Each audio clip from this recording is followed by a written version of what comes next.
qu'on reçoit un spécialiste donc des questions religieuses. En la personne donc du docteur Chris Gamaliel Segron, que vous avez peut-être regardé déjà. Il est arrivé la semaine dernière. Voilà. Il est théologien, réformateur et surtout chercheur. Avec lui, on va en débattre, on va vérifier cela. Est-ce que c'est un impôt? Ok. Samba. Déjà, Samba, shalom, comme j'aime le dire aux hommes de Dieu. Shalom. Ok.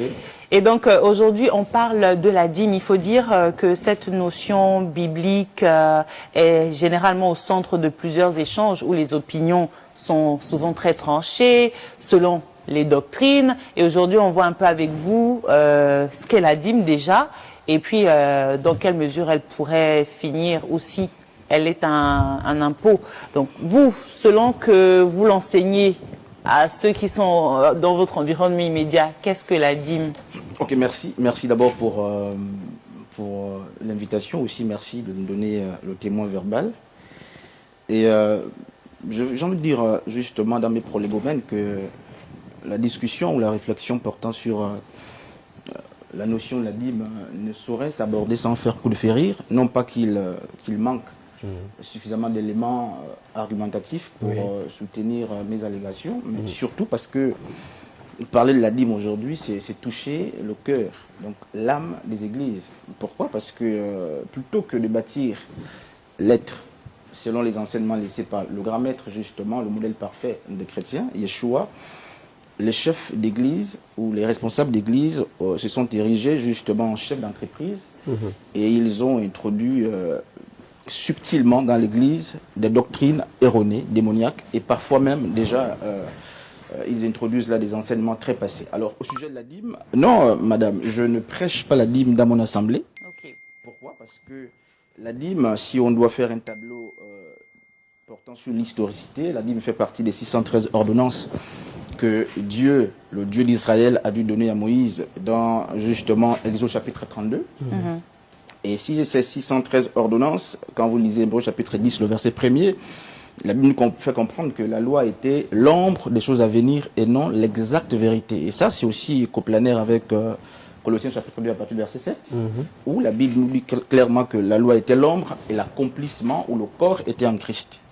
Ça veut dire que tout ce qui était préfiguration, tout ce qui était enseigné sous Moïse a eu l'accomplissement avec la personne de Christ.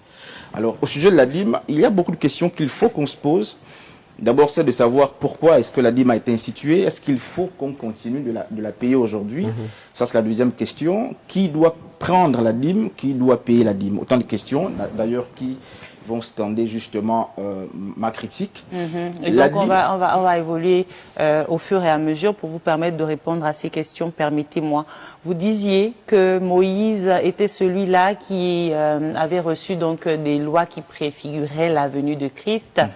Le même Christ qui, en venant, avait dit, ou du moins ça dit et continue de le dire jusqu'à ce qu'il revienne définitivement, qu'il n'est pas venu abolir la loi mais l'accomplir. Non, mais ça c'est Matthieu chapitre 5, le verset 17. Ce qui n'est pas aboli en fait et qui est accompli est fini, est passé. Donc, Hébreu nous fait comprendre justement que le sacerdoce a été changé. Naturellement, il y a aussi changement de loi. Donc, la question de la dîme est simple. Il faut qu'on nous dise quel type de dîme était payé dans la Bible. Parce que la dîme demandée par les pasteurs aujourd'hui n'a aucun fondement biblique. Dans la Bible, quand vous prendrez Deutéronome 14 à partir du verset 22, quand vous prendrez Malachie chapitre 3 à 10, quand vous prendrez, il y a beaucoup de textes comme ça, Nombre 10, 38, je vais justement faire l'économie des détails, vous verrez que nous avons la dîme du propriétaire, qui était consommée par le propriétaire chaque 3 ans, lui et sa famille.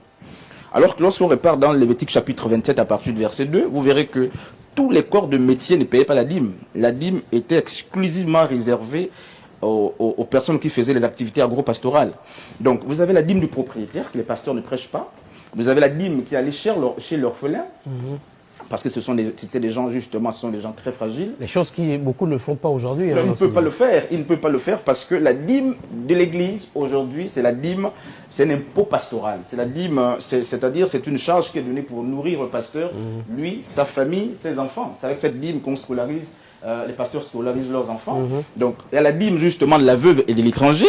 Vous avez la dîme de la dîme, c'est la seule dîme qui allait au temple. Donc, la dîme de Lévite, pourquoi? Parce que sur les 12 tribus d'Israël, la tribu de Lévite n'avait pas part Donc, elle avait, d'après les Écritures, l'ordre de prélever la dîme sur les 11 autres pour vivre. Or, la Bible nous fait comprendre justement dans 1 Pierre 2,9 qu'en Christ, nous sommes tous devenus des sacrificateurs des rois. Oui. Donc, naturellement, plus personne ne doit payer la dîme.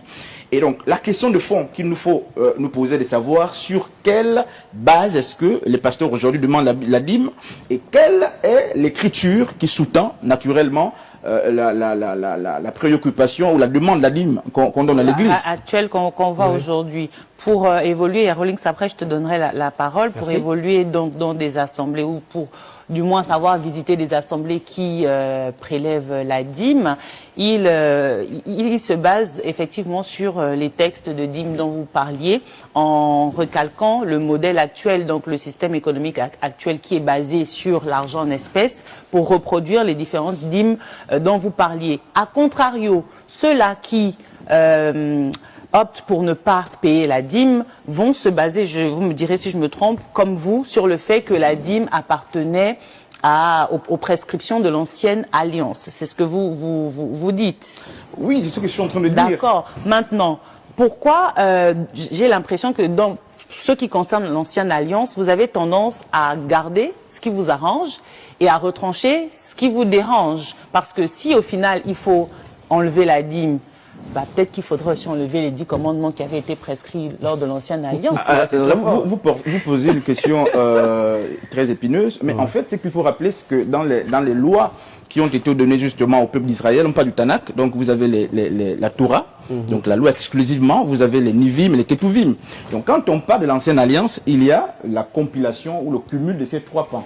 Donc la dîme fait partie des ordonnances cultuelles, mosaïques ou sociales qui sont propres justement à la nation d'Israël. Ça n'a rien à voir avec les 10 commandements, cités par exemple chapitre 20 à partir du verset 1er, qui sont des lois divines. Et les lois divines ne passent pas, ce sont les lois. Mais le baptême aussi, c'est pour les Israélites, je sais pas moi, quand à un moment donné, quand on fait aussi la Sainte Seine et autres pratiques qui restent et qui demeurent encore dans l'église, c'est pour les Israélites. Mais quand on dit le Dieu d'Abraham, d'Isaac et de Jacob, c'est pour eux aussi. Donc il faut qu'on laisse tout ce qui appartient. Le problème, c'est que Christ n'a pas laissé le soin de rendre perpétuel tout ce qui était préfiguration. Les pasteurs sont tombés dans le mimétisme et la copie-collée, justement, des rituels plutôt que de chercher l'essence des actions que Christ a posées. La Sainte Seine, on n'a pas besoin de manger la Sainte Seine aujourd'hui. La Sainte Seine préfigurait le corps de Christ. Le baptême, c'était la préfiguration, justement, de l'effusion de l'Esprit. On n'en a plus besoin aujourd'hui, ces choses sont passées. Vous voyez, donc la dîme qu'on donne aujourd'hui ne peut plus être payée. Pourquoi?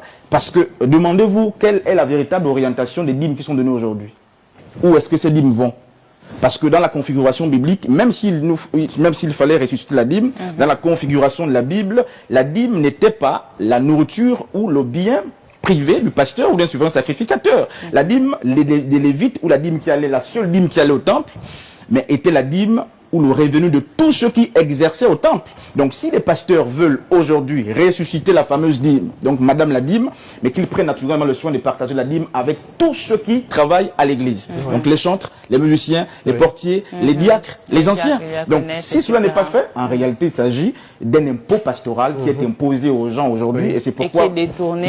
Effectivement c'est détourné. Et c'est pourquoi vous verrez que ces gens qui reçoivent évoluent. Et le peuple, malheureusement, n'évolue pas, alors que la Bible dit qu'il y a plus de bonheur à recevoir qu'à donner. Il y a plus de bonheur à donner qu'à recevoir. Aujourd'hui, la tendance a été malheureusement inversée.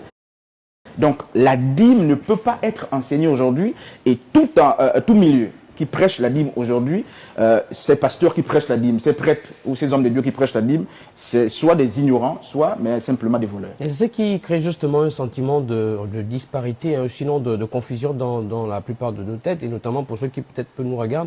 Mais moi, principalement, je suis un peu dans cette réflexion. Quand je vous suis, je suis un peu le déroulé de votre argumentaire. Je me rends compte qu'il y a comme une sorte de différence entre l'Ancien Testament et le Nouveau. Si on s'appuie à ce que vous dites, théoriquement parlant, la Bible et la religion, franchement, ont des éléments qui nous amènent à réfléchir sur le fait, par exemple, que il y a une nuance théologique entre la dîme lévitique, donc on parlait donc d'obligation sous la loi de Moïse, et le modèle donc de générosité volontaire enseigné dans le Nouveau Testament aujourd'hui. Il y a comme un flou en fait. Il y a comme un flou. Est-ce qu'il ne devrait pas y avoir un complément ou ce ne serait pas complémentaire? Mais là, quand je vous suis, c'est comme si en fait... c'est carrément... Non, mais les pasteurs, déjà il faut dire qu'il n'y a pas de testament. Oui. Ça, c'est une erreur théologique que beaucoup commettent. Il y a un seul testament. D'autant plus qu'Hébreu nous fait comprendre qu'on parle de testament lorsque la mort du testateur est constatée. Donc dans l'ancienne alliance, on a 2 alliances, mais on a un seul testament. Oui. Donc 2 Corinthiens 9, 7 nous fait comprendre qu'en Christ, on donne libéralement. La dîme n'était pas d'une manière libérale, c'était une obligation pour nourrir naturellement ou subvenir aux besoins, mais des Lévites qui étaient exclusivement attachés au temple. Ces gens n'avaient ni part ni héritage. Donc la dîme venait pour aider cette classe de Ils ne vivaient que de ça exclusivement. Ils ne vivaient que de la dîme. Et là même encore, lorsqu'ils percevaient la dîme, ben, nombre 10, 38 dit qu'ils enlevaient le dixième. Eux aussi, ils enlevaient. Le dixième de ce qu'ils percevaient pour donner justement au souverain sacrificateur. Donc la dîme aujourd'hui est une escroquerie pastorale. Et c'est pourquoi vous verrez que le peuple, justement, il y a un fossé grandiloquent entre un gros fossé entre la vie du pasteur, la vie des leaders d'église et la vie naturellement du peuple. Pourquoi? Parce que le peuple a été transformé en vache. Le peuple est devenu comme des vaches à lait où il faut extraire le lait naturellement pour scolariser les enfants du pasteur. Pour engrosser effectivement le pasteur, sa femme. Et d'ailleurs, quand vous constatez, je vais peut-être chuter par là, quand vous constatez la caricature de nos assemblées aujourd'hui, mais ce ne sont pas des églises spirituelles, ce sont des entreprises familiales qui appartiennent naturellement au pasteur, à sa femme et à sa descendance. C'est pourquoi sur les estrades, vous verrez, papa pasteur à côté, maman pasteur à côté. Donc c'est un héritage familial. Les enfants qui font la lecture biblique. Effectivement, qui sont là. Quand maman ne sont plus là, c'est l'enfant qui prend les... Quand papa n'est pas là, c'est maman. Quand maman n'est pas là, c'est effectivement les enfants qui assurent la continuité. Ou ceux-là qui pérennisent la vision de papa pasteur. Oui. On ne va pas battre en brèche ce que vous dites, mais quand même ne pas généraliser, parce que toutes les églises ne pourraient pas se reconnaître dans ce système de fonctionnement. Il faut peut-être m'aider à comprendre et aider aussi ceux qui nous regardent aujourd'hui à comprendre ceux-là qui justifient le paiement de la dîme dans l'église comme étant le moyen par lequel on permettrait l'évolution et l'avancement de l'œuvre de Dieu. Et peut-être acquérir des bénédictions pour aller dans le même sens. Non, encore que les bénédictions, tu pourras poser ta question après, parce que c'est un autre point pour lequel il pourrait répondre. Mais que pensez-vous de ces personnes qui disent que la dîme sert à l'avancement de l'œuvre de Dieu, à faire fonctionner le ministère? Qui, donc si on ne paie pas de dîme, qui doit faire sortir de sa poche pour acheter les chaises, l'électricité et les flyers pour les campagnes d'évangélisation et tout ce qui s'ensuit? Non, mais en fait, la réalité, c'est que nous n'avons pas reçu de Dieu ou de Yeshua, le grand maître, l'instruction de bâtir, de construire des grands bâtiments, qui sont d'ailleurs à la gloire des hommes. Donc la fausse question le faux argument qu'ils avancent, c'est celui que vous avez naturellement notifié ici. On donne la dîme pour subvenir faire avancer le ministère. C'est totalement faux, parce que quand vous prenez Luc chapitre 8, le verset 3, le ministère de Christ était assisté par les dons gratuits. Donc les femmes, comme les hommes, soutenaient l'œuvre de Christ en apportant sans aucune contrainte. C'est pourquoi volontariat. Effectivement, le volontariat, c'est pourquoi l'apôtre Paul, dans 1 Corinthiens 16, le verset 2, il dit que chacun donne selon ce qu'il a résolu dans son cœur, librement. Donc, on n'a pas besoin aujourd'hui de prendre la dîme comme étant un levier qui soit capable de nous aider à faire avancer l'œuvre de Dieu. Pourquoi? Éphésiens 2, 20 dit, vous avez été édifiés sur le fondement des apôtres, Christ étant lui-même la pierre angulaire. Et quand il parle aux Corinthiens, l'apôtre Paul dit qu'il a posé le fondement comme un sage architecte. Donc, nous bâtissons sur un fondement qui a déjà été établi. Comment l'œuvre de Christ a fait pour réussir? Mais Luc 8, à partir du verset 2 à 3, nous fait comprendre qu'il a été assisté par des gens qui donnaient volontairement. Donc on ne peut pas prendre cet argument pour dire que la dîme nous aide à faire avancer l'œuvre du Seigneur. D'accord. Et pour l'aspect plus spirituel, la dîme comme étant une bénédiction, parce qu'on dit qu'on donne selon qu'on veut plaire au Seigneur, enfin je paraphrase, on donne selon son cœur, selon les bontés que Dieu a fait dans nos vies. On donne ainsi pour être reconnaissant et puis après naturellement pour être béni. Mais madame la journaliste, mais en réalité ça vous savez, nous sommes guidés par des fabulations prémitiques et mythiques que les pasteurs justement ont érigées à nous comme des forteresses. Ça, ce sont des arguments très fallacieux. Pourquoi? Parce que Dieu fait pleuvoir sur des bons comme sur justement... Mauvais. Ah oui, il fait grâce à qui il veut, et on l'a vu encore aujourd'hui. Il fait grâce à qui il veut. Donc on n'a pas besoin de donner la dîme. pour être béni. Pourquoi? Mais parce que comment comprendre que la dîme apporte la bénédiction et à l'époque d'Israël, elle n'était demandée qu'à une catégorie de personnes. Ouais. Comment comprendre que Actes chapitre 20, l'apôtre Paul dit qu'il nous a enseigné tout le conseil de Dieu sans rien nous cacher, mais le Nouveau Testament, comme vous l'avez appelé, n'enseigne pas la dîme. Jésus n'a pas enseigné la dîme, les apôtres n'ont pas enseigné la dîme. Malheureusement, ils ont enseigné... Mais quand on dit dans la Bible, permettez-moi, quand on dit apporter à la maison du trésor toutes les dîmes, afin qu'il y ait de la nourriture dans ma maison, dit l'Éternel. Mais oui, ça c'est Malachie chapitre 3 à partir du verset 10. Mais Malachie, c'est un prophète de l'ancienne alliance. C'est un prophète donc de l'ancienne alliance qui a existé juste à une certaine période. Et lui, il parle pour restaurer la théocratie. Mais la maison de l'Éternel, la maison c'est quoi? Non, mais... C'était pas l'église? La Bible dit que Dieu ne vit pas dans les maisons faites par les mains d'hommes. Okay. La maison de l'Éternel à l'époque, justement, c'était le temple de Salomon. Donc, apporter dans la maison du trésor, de sorte qu'il ne manque pas de quoi se nourrir, tout ça. Mais la maison de Dieu aujourd'hui, c'est quoi? Mais c'est le temple. Notre corps est le temple du Saint-Esprit. Oui. Donc ça ne passe pas aujourd'hui. Donc on doit manger, nous... L'adoration, madame, l'adoration a changé. Dieu ne vit pas dans des maisons faites par les mains d'hommes. Okay. Dieu vit en l'homme. Donc s'il faut, et Jacques l'a dit dans Jacques chapitre 2, je crois, la religion véritable, sans tache ni ride, à laquelle Dieu prend plaisir, mais c'est d'assister les pauvres, la veuve. Voici la vraie religion. C'est vrai. Donc, la maison de Dieu, c'est l'homme. C'est qui est discutable aujourd'hui. Docteur Chris Gamaliel, moi j'aimerais revenir sur le concept d'appartenance. Certains enseignements aujourd'hui affirment que la dîme n'est pas un don, mais un dû à Dieu. Quelle interprétation donc exacte vous pouvez donner à cette analyse? Parce qu'on dit que si je travaille, c'est grâce à lui, donc je dois lui rendre sa part. C'est la part, le dixième, la part qui revient au Seigneur. Parce que là également c'est défini dans la Bible. Non, mais en fait, si vous me permettez, ceux qui interprètent les choses de cette manière prennent appui justement sur Genèse chapitre 14, la dîme d'Abraham. Mais c'est pas une fabulation? Non, c'est une fabrication. Vraiment, c'est une fabrication. Pourquoi? La Bible dit, Abraham donna la dîme de tout, mais c'était pas la dîme prélevée sur ses biens. Oui. Il sortait de la guerre, il sortait justement de Sodome et Gomorrhe, et il a croisé Melchisedec sur Shem, Melchisedec, il a donné la dîme de tout. Mais quand vous repartez dans Genèse chapitre 12, Abraham était riche en troupeaux, en argent, et il n'a jamais pris ses biens pour payer, donner la dîme à Dieu. Jamais. Et le temps de conjugaison du verbe, justement, c'est au passé simple. Donc, on sait que dans les valeurs du passé simple, il y a l'irréversibilité, justement, des actions. Donc, Abraham a payé la dîme une seule fois et il ne l'a pas enseigné à ses enfants. C'est pourquoi les gens comme Isaac, l'Ismaël n'ont pas payé la dîme. Donc, ceux qui le disent aujourd'hui trouvent naturellement une parade pour vouloir sucer les mamelles, comme je disais. Et la dîme se résume seulement à l'argent? On ne peut pas donner d'autres choses, des biens matériels? Peut-être qu'à l'époque, eux, ils n'avaient pas de... Non, il y a l'argent depuis dans la Bible, madame. C'est pourquoi j'ai pris Genèse chapitre 12. D'accord, mais eux, ils donnaient les biens qu'ils avaient. Bibliquement parlant, Deutéronome 14, la dîme de la Bible n'a jamais été de l'argent. Okay. L'argent existe depuis au temps de la Bible. C'était les biens, donc les bêtes Seulement les activités agro-pastorales. Ceux qui faisaient de l'élevage et, n'est-ce pas, de l'agriculture, on s'arrête là. Donc si j'offre par exemple, je sais pas, des biens matériels pour nos enfants en difficulté d'adaptation, par exemple dans les orphelins, ça ce serait une dîme, ce serait l'équivalent d'une dîme. Ce que Dieu veut, c'est qu'on prenne soin des orphelins, des veuves, naturellement. Plutôt que de donner la liquidité.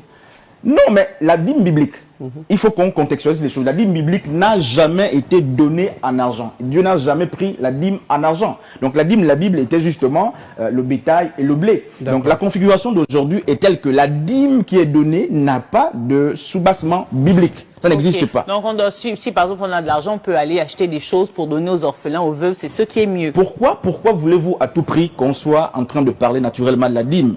On peut donner à Dieu au-delà du dixième, parce que la dîme n'est qu'un dixième. Bien sûr. Mais oui, mais ne rentrons pas dans le moule de la dîme. C'est ce que je dis. Donc on prend ce qu'on a, si on n'a que de l'argent, on prend notre argent pour faire du bien à d'autres personnes, pas nécessairement sur les 10%. Pas nécessairement sur les 10%, parce qu'en Christ, on est capable de donner au-delà même de ce qu'on possède, comme les chrétiens de Corinthe. D'accord. Et bon, je pense qu'on a bien compris. Rollins, est-ce que tu as compris ce qu'il a dit? Non, j'ai compris. C'est pas le 10% qui compte. En fait, on donne selon son cœur et on fait du bien. En clair, moi, je faisais ce qu'il est en train de dire. Je me suis dit, donner de l'argent, c'est plutôt mauvais. Moi, je préfère acheter, surtout pour les enfants orphelins, ceux qui sont en manque, peut-être du moins les petits enfants, les couches, les habits et tout ça, je paye, et peut-être la nourriture. C'est ce que je fais habituellement. D'accord. C'est très bien dit. Je pense qu'on n'a pas épuisé le sujet. On va faire un acte 2, peut-être inviter un homme de Dieu qui pratique la dîme dans son église. Comme ça, vous allez bien vous battre ici. Non, on va se disposer. Merci beaucoup. Merci beaucoup à vous. On vous raccompagne et on vous souhaite un bon week-end. Merci à vous aussi, madame. Allez, on reçoit notre deuxième et dernier intervenant de cette matinée. On parle d'art dramatique sur le plateau.